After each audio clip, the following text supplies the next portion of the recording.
శ్రీమాత్రే నమ. శ్రీ గురుభ్యో నమ. శ్రీమాతరం శరణం శరణం ప్రవర్ధే.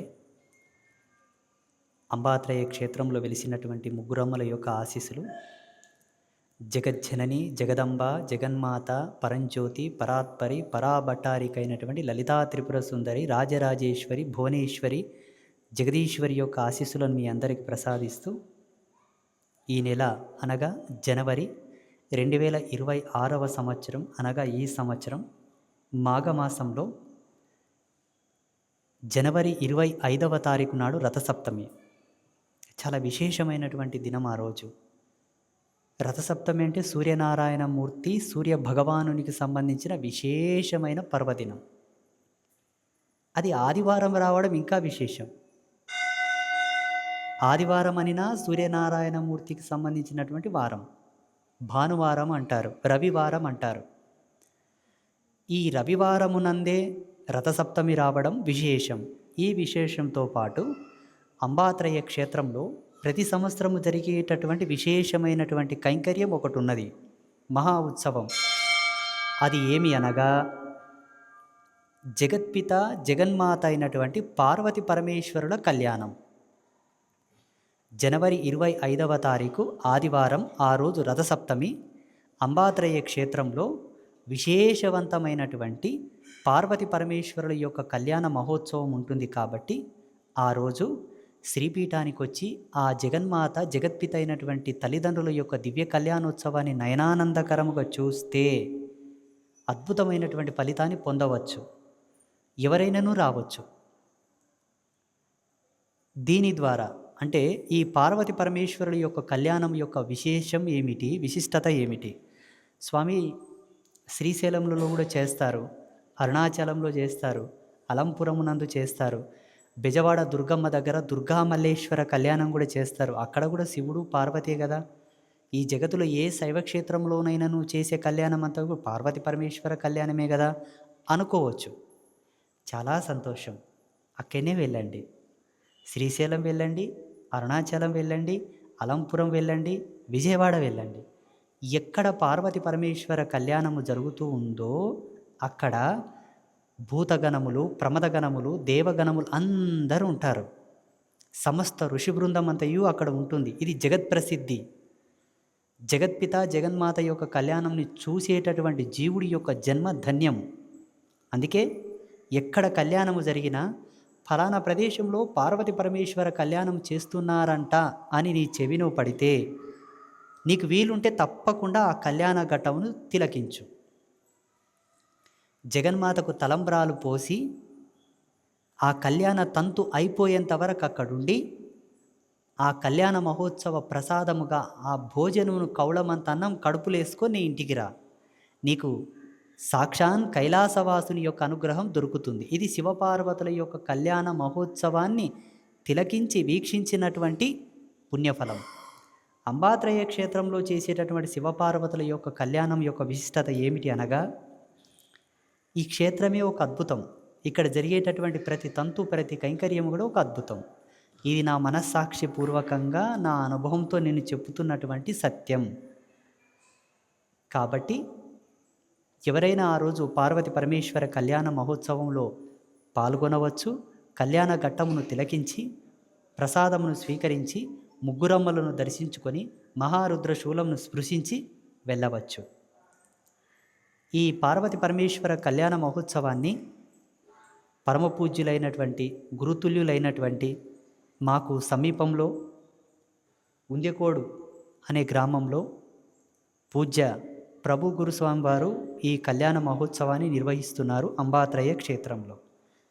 వారి సుపుత్రుడైనటువంటి భగవత్ ప్రసాదితమైనటువంటి తనయుడు అరుణ్ గురుస్వామి వారి యొక్క శిష్యబృంద సమేతంగా వచ్చి ఈ కళ్యాణ మహోత్సవాన్ని శ్రీపీఠంలో నిర్వహిస్తారు.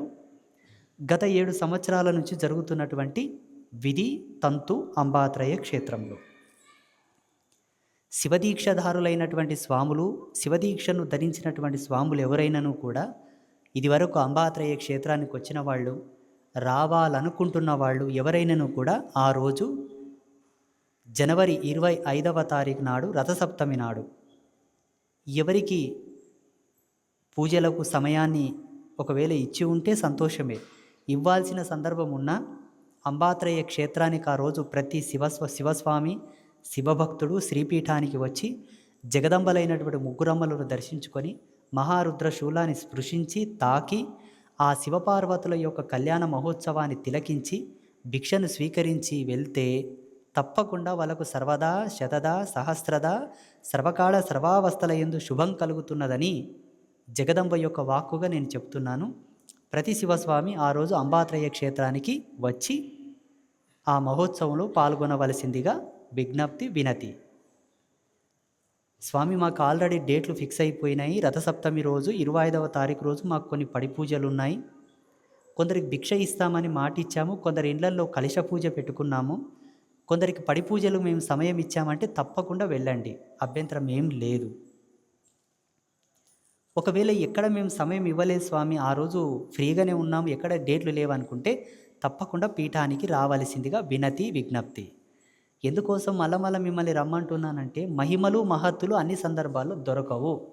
కాబట్టి ఇది ప్రతి సంవత్సరం జరిగేటటువంటి మహోత్సవం మన పీఠంలో అంబాత్రేయ క్షేత్రంలో ప్రతి ఒక్కరూ రావచ్చు.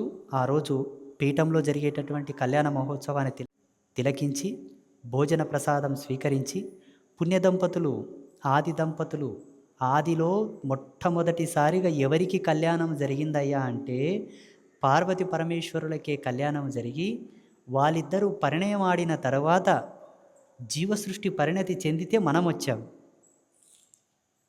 భూప్రపంచంలో అన్ని జీవరాశుల యొక్క కళ్యాణయుక్తమైనటువంటి తంతుని ఎలా చూడాలన్న ప్రశ్న వస్తే పార్వతి పరమేశ్వరుల కళ్యాణం చూస్తే 84 లక్షల జీవరాశుల కళ్యాణ ఘట్టము చూసిన పుణ్యం వస్తుంది. సమస్త దేవతల కళ్యాణం చూసిన పుణ్యం వస్తుంది. అంత గొప్ప విశిష్టవంతమైనది ఇది పార్వతి పరమేశ్వర కళ్యాణం అంటే. ఇటువంటి మహోత్సవాన్ని ప్రముఖుల నేతృత్వంలో, అనుభవజ్ఞుల నేతృత్వంలో, విజ్ఞాన దిక్సూచిక కలిగినటువంటి విఘ్నుల యొక్క నేతృత్వంలో చేయడం అన్నది ఇంకా విశేషం. ఎలా బయట మనకు ఆచార్యులు, పురోహితులు, పండితులు, బ్రాహ్మణులు, అయ్యవార్లు పార్వతి పరమేశ్వర కళ్యాణం చేస్తారు, జాగరూకతతోనే చేస్తారు, ఏ తప్పులు చేయరు, తంతు భేదం చేయరు. కళ్యాణ తంతును విభేదించి కళ్యాణ తంతులు ఏమైనా పొరపాట్లు చేయడం, ఉచ్చారణ దోషం చేయడం అవన్నీ ఏం చేయరు. నియమితంగా శాస్త్రీయంగా శాస్త్ర పద్ధతితోనే చేస్తారు. కానీ అన్నీ తెలిసి చేసిన ఎక్కడనో కొంత చిన్న మిస్గైడ్ ఏదో అయి ఉన్నా సముచితమైన సమున్నతమైన ఫలితం రాకపోవచ్చేమో. కానీ అనుభవజ్ఞులైన వాళ్ళ నేతృత్వంలో ఏమి జరిగినా ఇసుమంతైనా కూడా పొరపాటు కానివ్వరు. ఒకవేళ అయినా వాళ్ళ యజ్ఞశక్తి, వాళ్ళ తపశ్శక్తి చేత, అనుష్ఠాన బలము చేత దాన్ని ఫుల్ఫిల్ చేస్తారు. అందుకే గొప్ప గొప్ప శుభకార్యములు ఏమి జరిగినా మహాత్ములను పిలిపించి అలా కూర్చోబెట్టి వాళ్ళ నేత్ర సమ్ముఖంలోనే జరిపించాలి. దానికి ఒక అలంకృతమైనటువంటి శోభ మహత్తు. అంబాత్రేయ క్షేత్రంలో అటువంటి ప్రతిష్టాత్మకమైనటువంటి ధర్మాలు అన్నీ ఉన్నాయి. కాబట్టి తప్పకుండా ఈ క్షేత్రంలో జరిగేటటువంటి ఏ కైంకర్యమునకైనా మహోన్నతమైన ఫలితం వస్తుందని మా యొక్క అనుభవం, మా యొక్క విశ్వాసం. శుభమస్తు. పార్వతి పరమేశ్వర అనుగ్రహ ప్రసాద సిద్ధిరస్తు. తదాస్తు.